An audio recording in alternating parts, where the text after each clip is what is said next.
Welcome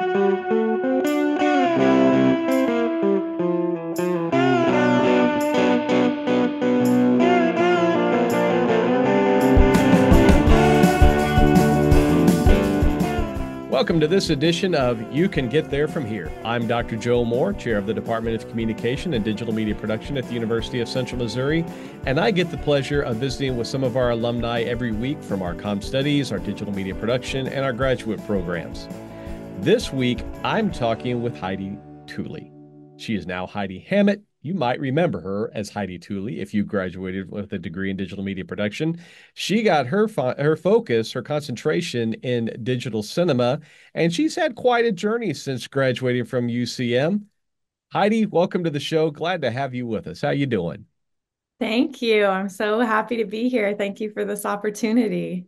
Well, we're so glad to have you with us. So I talked about that journey that you've been on. You've had a really interesting one. You were one of those students that, you were gonna, I want to see what else is out there, and you took off after graduating Yeah. from college. So take us on that journey. Okay. So I originally got into, do you guys still call it digital media production? Yep. Yep. So I actually wanted to go to UCM to be a photographer, and the photography department invited me to a seminar with the photography department and digital media production. And I believe you guys had a uh, a director of photography from SNL Okay. there. Yep. And I was like, okay, well, if I can get like work around a video camera, then surely I can work around a photography camera. Mhm. And so anyways, it brought interest to digital media production, and I looked at all the different options to do, and the emphasis that I chose stood out the most to me because it seemed the most fun and the most Yeah. hands-on and something that I would really enjoy. And so after graduating, I drove down to Nashville because I had dreams of living there and working on country music videos. Yep. I remember So that. I got my resume all lined up. I drove down there. I went to potential internships in person, delivered my resume just to say hi. I applied for them. And the first one I got was with a production company that did country music videos. However, they did no country music videos in my stint with them, but they did do different commercials here and there. And that's where my boss at that internship told me that um, my work ethic is my business card. And that really stuck with me because this industry is a very small industry and a lot of it is about networking. So if you can put your head down, work hard, get the connections that you need, you can go far. So I did really well in that internship. And then I moved on to an editing internship where it was all post production. So it was kind of nice to see the production side and then the post production side because I truly didn't know exactly what I wanted to do after, just kind of playing around, seeing what interests me. I mean, I really didn't know a whole lot about the field itself. And so I was on an internship with them during the Country Music Awards, like their giant one in Nashville that Mhm. brings thousands of people in. So I got to go behind the scenes and see all the semi trucks and all of the videoing and then seeing it being brought into the studio and edited from there, which was Uh, really cool. I got to go to Nashville this past summer. My wife was in a conference down there, and while she's conferencing, she went with one of her teacher friends, and her husband and we went out and did Nashville and went to the Ryman, went to the Country Music Hall of Fame. And if Yes. you wanted to get into that scene, yeah, you got to get down there. So you didn't have an internship when you went down. You went down there and found it. I actually went down in between semesters. I believe it was in between the, what do you call it, winter and spring semester, Yeah. like Uh-huh. somewhere in there. Because and then I actually was able to do my internship after I graduated. I Right. Remember still that. used it as college credit, um, but that's just what fell in line with me and worked with me. So you were able to just go down there and find that thing. And I love what you talked about the producer saying that your work ethic is your business card. And then you Hmm. talked in a testimonial you wrote for me, you talked something also about what our current students will say to them, and they're like, "Come on, really?" But you're a testament to this. Dr. Steve Price telling you, "This is how you roll cable. Learn how to do this. You'll never want for work." And you mentioned in there that statement and how true that was because you said, "I've rolled a lot of cable." Let's talk about that a little Yes. bit. Okay, so after my internships, I landed my first paying gig on the show Nashville. They originally hired me as an office production assistant, which is a whole other world of paperwork and logistics behind the scenes, not necessarily doing the actual work. And then right before that job started, the company called me up and asked if I would mind being the facilities manager. And I was like, sure, slash stage manager. Like, sure, what does that entail? Huge, giant warehouses. There was two. One of them was an old Dillard's distribution warehouse that they had turned into a film set or studio. And so there was lots of, the what do you call the bells and lights? Is that what they're Hmm. called? Bells and Gosh. whistles, bells and whistles. Yes, so that people know that people are rolling. Like I never heard of what those were, but I was in charge of putting those in place. And we had three or four huge stages within this building. And so I had to wheel the bells on that construction made, wheel them stage to stage and wrap those cables. Sometimes the in between sets was really fast and I had a lot of cable to roll. And I was like, thank goodness that he said that and taught us this in class. And like at first it was kind of silly, like I don't really know how and like I still roll my charging cables to my laptops Oh and my yeah. cell phone. I still roll them so that they don't get kinked. So I I'm tried to thankful for that. I tried doing my garden hose like that. Doesn't work the same as a garden hose. Yeah, no. So the little things, all the little details, all the, Yes. knowing how to do those little things in the work ethic. That really is what helps you move from one job to the next. Hmm. For sure.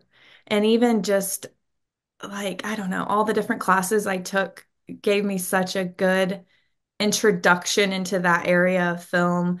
Like I love I don't know if Dr. Graves is still there, but his class where we watch movies and then we just talk about them Mm-hmm. and like the storyline and meanings behind them. And then I don't remember which class it was, but we talked, I think it was with Dr. Graves too. We talked about the different angles that the camera uses to depict like the Dutch angle. And like I never watch movies the same anymore, obviously, because I've learned so much behind the scenes, but it's really, really cool. And Yeah. my husband's a construction coordinator and has been in the film industry way longer than me, probably 22 years at this point. And we'll watch a movie and I'll say, oh, that's a Dutch angle. That means that this is happening, or this is the part, this is the climax, this is this. And he's like, I don't even know all of that. So, not that you have to have a degree to get into the film industry, but it really set me apart for sure.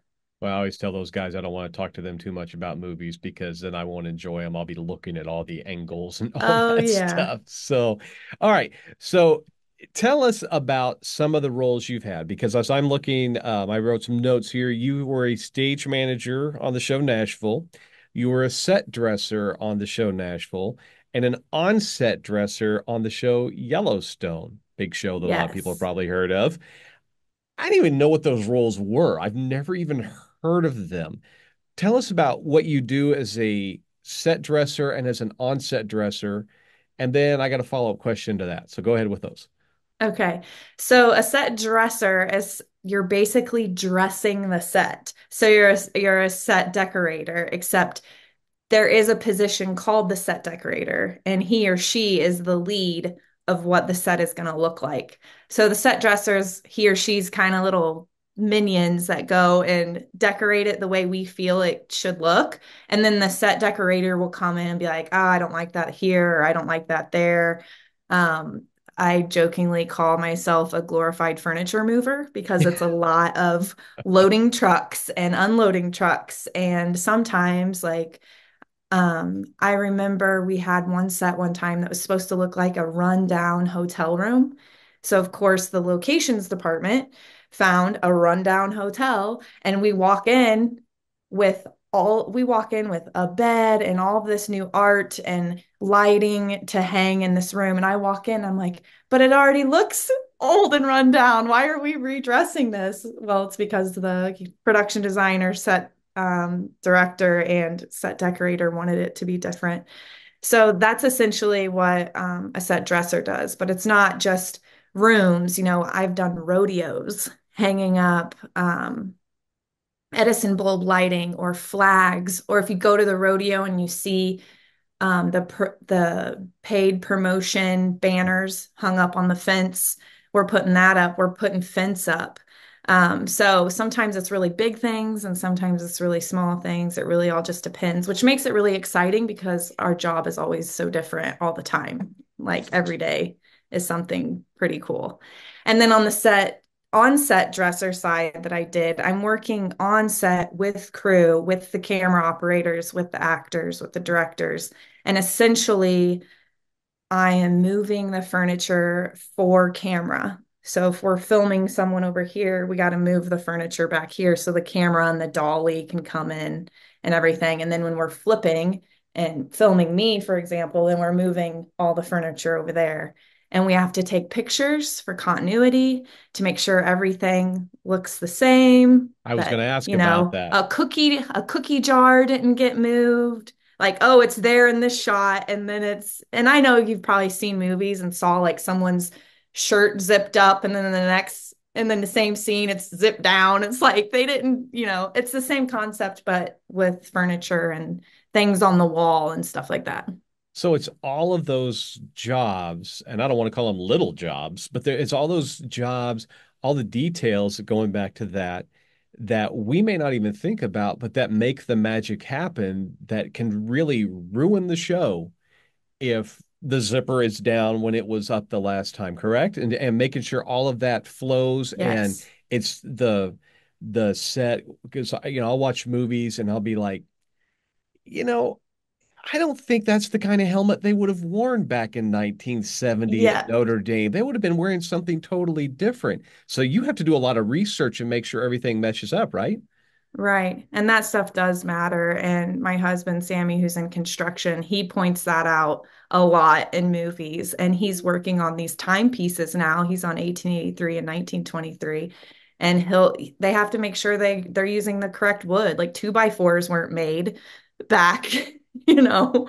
So same thing with set decorating too. And it like the film industry reminds me a lot of the military because I'm in the military as well. It's a lot of hurry up and wait. You'll see that saying. And when people arrive on set, we're talking 200 plus people between lighting and sound and us and just everyone. It's everyone working together and moving so fast. And it's a lot of moving parts, a lot of people. And then, of course, we all just sit there and wait and be really quiet and wait for this scene to get filmed. And then we switched around. But luckily, when I was working as an on-set dresser, there was two of us. So one, we had which is actually really cool. We had an iPad that was synced up with the director's monitors, so we can take screenshots directly from the iPad and put them in an iCloud folder for later, just in case we have to go back and refilm that scene. So you've talked a lot about a couple of those roles, the set dresser, the on-set dresser that we might not think about. I was telling you before we started about teaching a media aesthetics class, and we were teaching about storyboarding, and it hit me in the middle of that. Somebody has to do this. That's a job. What other kinds of jobs would there be in cinema that maybe our students would never think about that, maybe they're not the glamorous, the producer, director, or the actor or whatever like that, but they're vital to the industry. What other jobs are out there? Well, I spoke to a little bit my husband doing set construction, and I know Yeah, that's that'd be not, a cool um, job. yeah. And there's a lot of really cool things that they can do. So the show that he's working on right now, there is a ship used in a lot of it, and it's all filmed on stage, not in an actual ship. So they have to build these. And the plaster workers are amazing. They're making rivets out of plaster, and the way that they paint to make it look absolutely real. And even I went and So they visited the they set. don't use rivets. They have to make rivets out of plaster. Oh, they make anything and everything that Oh you can wow. imagine. I And always even thought they were like, just rivets. yeah, no, they do an incredible work. And they even created, I don't even know how much of this I should be saying. I don't know when this airs, but they even created a snowy hill out of like for this guy to run down. So it's all really, really cool. And then I just feel like the set PAs, you don't really set production assistants.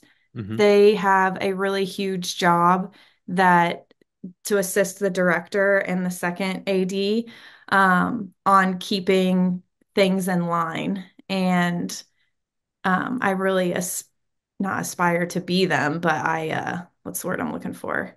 I respect their job and what they do because they have a big job of keeping people quiet and keeping things in order and things like that. And honestly, I can't think of anything else right now, unless we talk about like costumes and hair and makeup and stuff, but I'm trying to think of something related all to all part of the DMP. yeah, all part of the job though, right? All part of the Yeah. you may get a degree in digital media, focus on cinema because you like film and knowing the background, knowing how to make the film from the cinematography, the lighting, and all that's important. But maybe it does spark an interest in something else. Yeah. Yeah, Yeah. Cool. definitely. You also mentioned something else that you also Margo. mentioned something about serving in the military. So you're in the Air National Guard. What got you Yes. into that? And how did you balance that with being a mom and working in the industry? Okay, so I was actually active duty when I first got out of high school, and I did that for about 8 years. But I was ready for something different. I was like, I can't do this for 20 years. But it was all that I knew and my whole adult life. So I didn't want to get rid of it completely. And they have amazing healthcare benefits.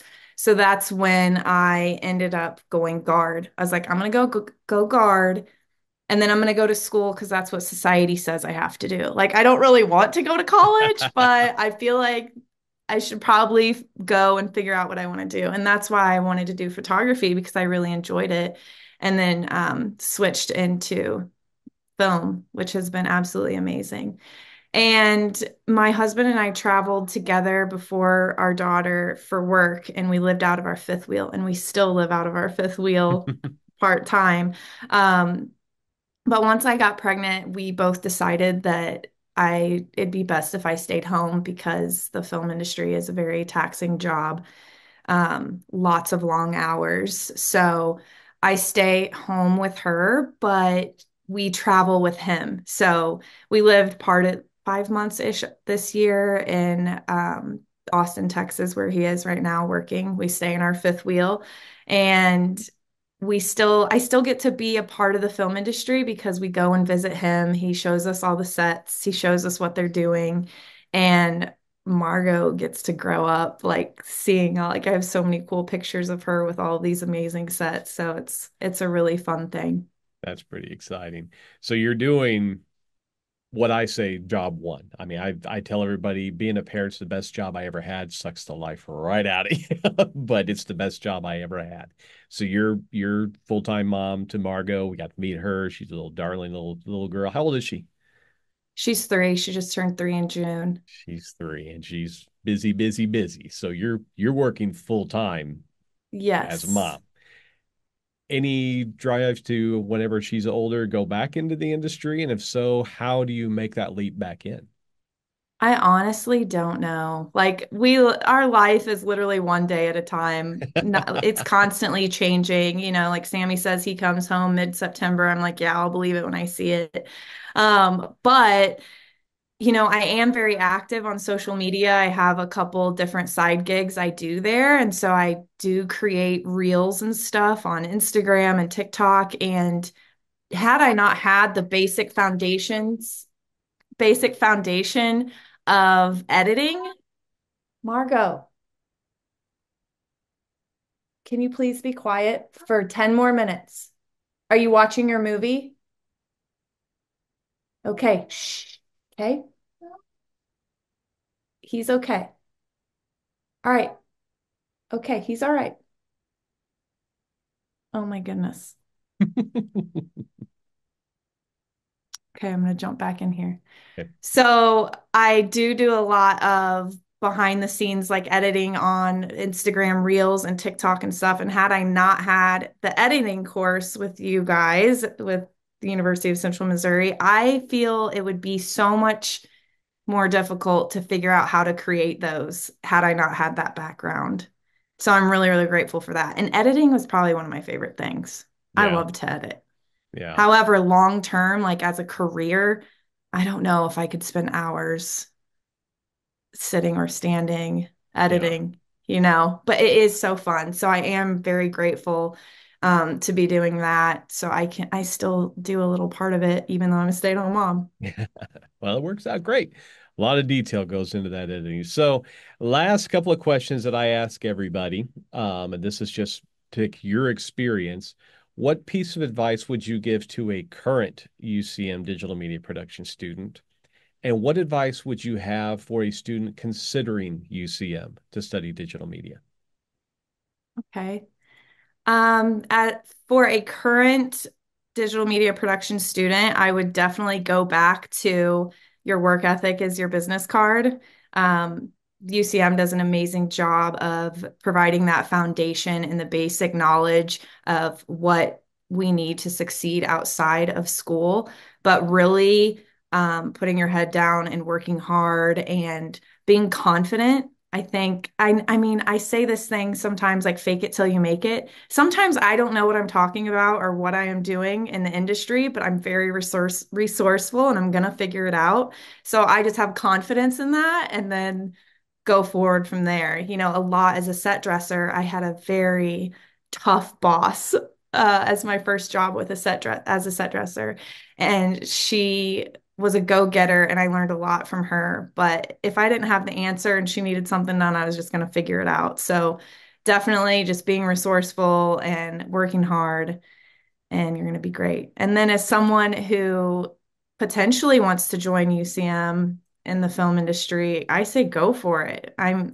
I love, and I mean, I went 9 years ago, so I can't even imagine how much more you guys have as far as equipment and different classes and different things to experience. I love the hands-on aspect of things. I'm such a visual hands-on learner that you guys provide it all. Well, Heidi, thank you so much for being here today, being a part of the show. We're excited to see where the future leads you. You take good care of that little girl and keep up with your side businesses and stay in touch. All right. Thank you so much. Thanks for reaching out. Thank you for having me. I really enjoyed this. And thank you for tuning in. Remember, you can catch every episode on our YouTube channel through the UCM Media Network. That's youtube.com/UCMMN. You can also catch every episode on Spotify. Special thanks to Jake Mager for producing our theme music. And this is Dr. Joe Moore reminding you, you can get there from here. Have a great day.